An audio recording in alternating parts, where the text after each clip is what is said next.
Good morning to all of you. You're watching our morning bulletin on Behind Me Media, and I'm Suzanne Shanali.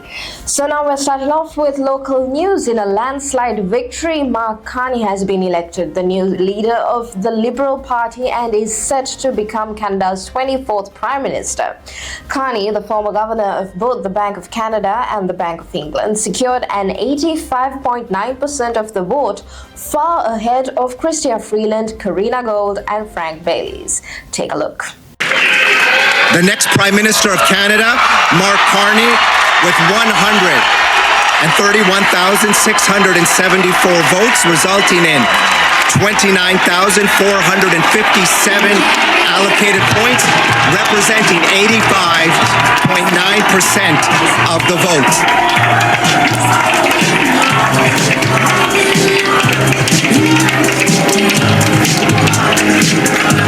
I know your fears are hidden well beneath the carpet, so don't be alone. You'll be here when you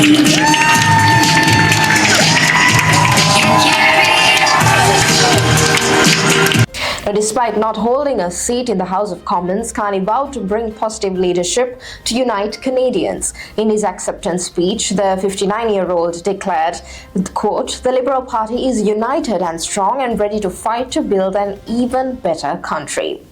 Before the results were announced, outgoing Prime Minister Justin Trudeau delivered a passionate speech to around 2,000 Liberal supporters in Ottawa. Introduced by his daughter Ella Grace, Trudeau reflected on his decade in office, saying that he was damn proud of his government's accomplishments, but emphasized that now this is the time to stay vigilant. Take a look.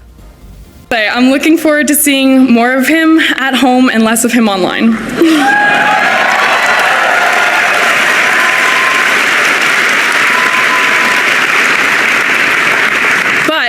I would never trade the last few years for anything. Dad, I'm so proud of you. His speech touched on growing tensions with the United States, particularly President Donald Trump's controversial remarks about annexing Canada.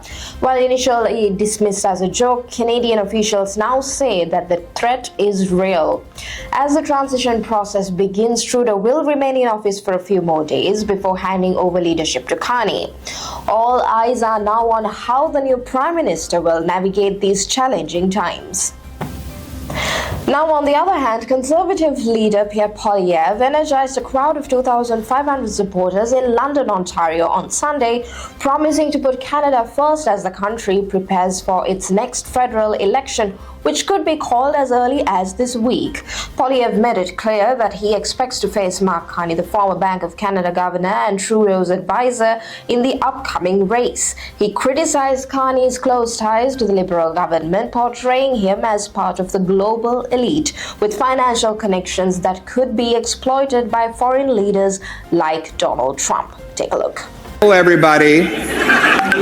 Because sneaky Mark Carney's going to try to pull a fast one on you. Here's what he's got planned.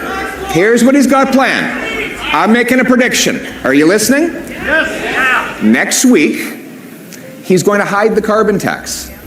He's going to tell his environment minister to leave the carbon tax law in place, but just stop collecting it for a few months until the election is over.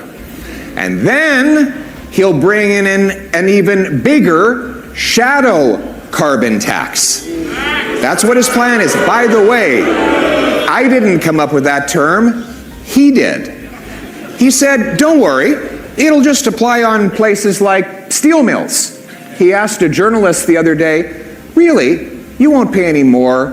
When was the last time you bought steel?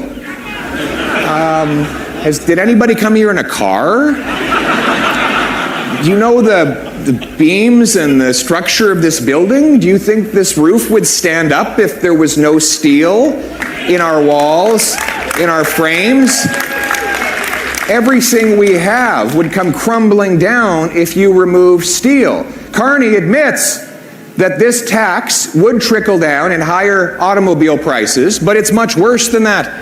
I'll tell you one thing right now, Stelco, Algoma, All the steel makers in Canada will be out of Canada in no time, heading straight into the arms of Donald Trump if Mark Carney brings in a carbon tax on our industry. But we won't let him. I will axe the tax for everyone for good, and we will bring those jobs home.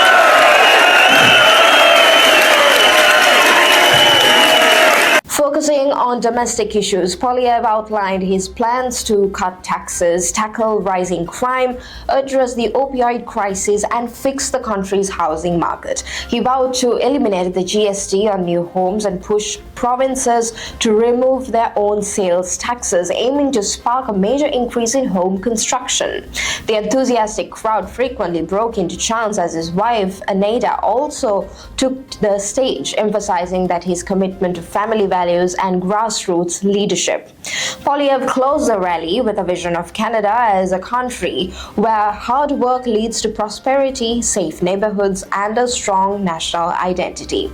With an election potentially just days away, the political battle is heating up.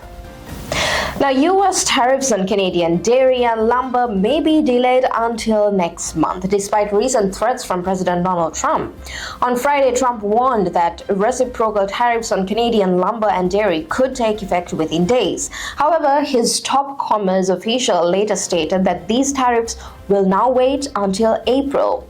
Meanwhile, 25% tariffs on steel and aluminum imports are still set to take effect this Wednesday, and the White House has confirmed this will be applied on top of existing duties on Canadian goods. Trump also mentioned that his broader tariffs plan will begin on the 2nd of April, though it's unclear if dairy and lumber are included in that timeline.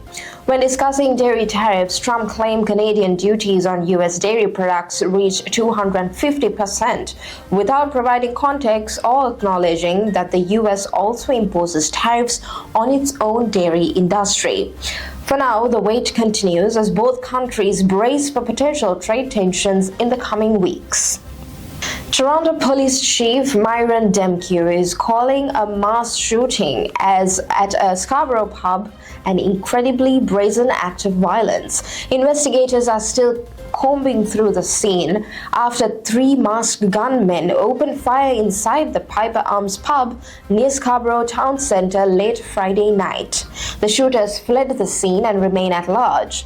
While no fatalities were reported, 12 people were injured, some in their 20s and others in their 50s. Police say several victims suffered serious life-altering injuries.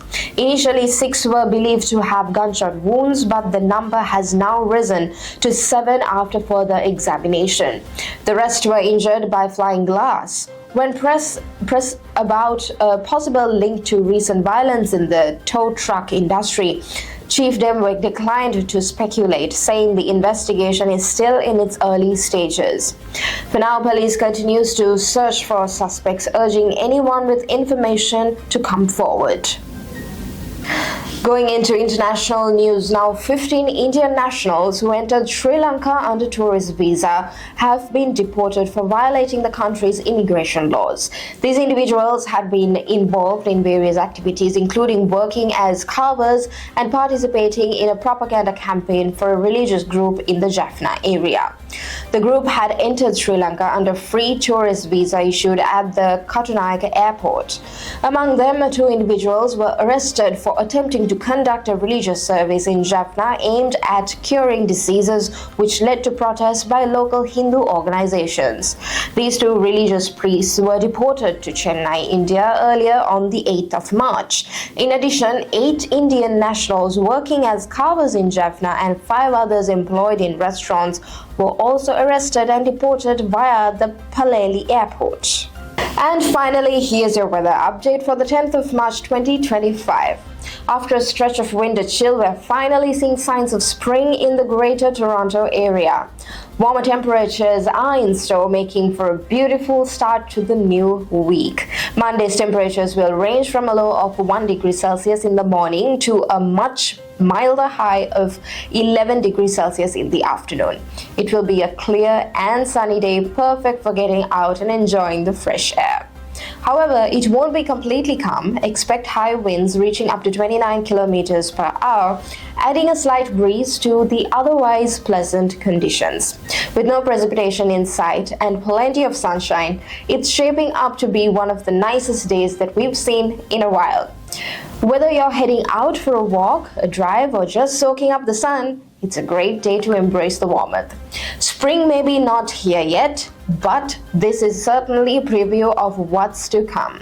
Enjoy the sunshine and stay tuned for more weather updates, and that's your forecast. Thank you for watching our morning bulletin. Have a great day.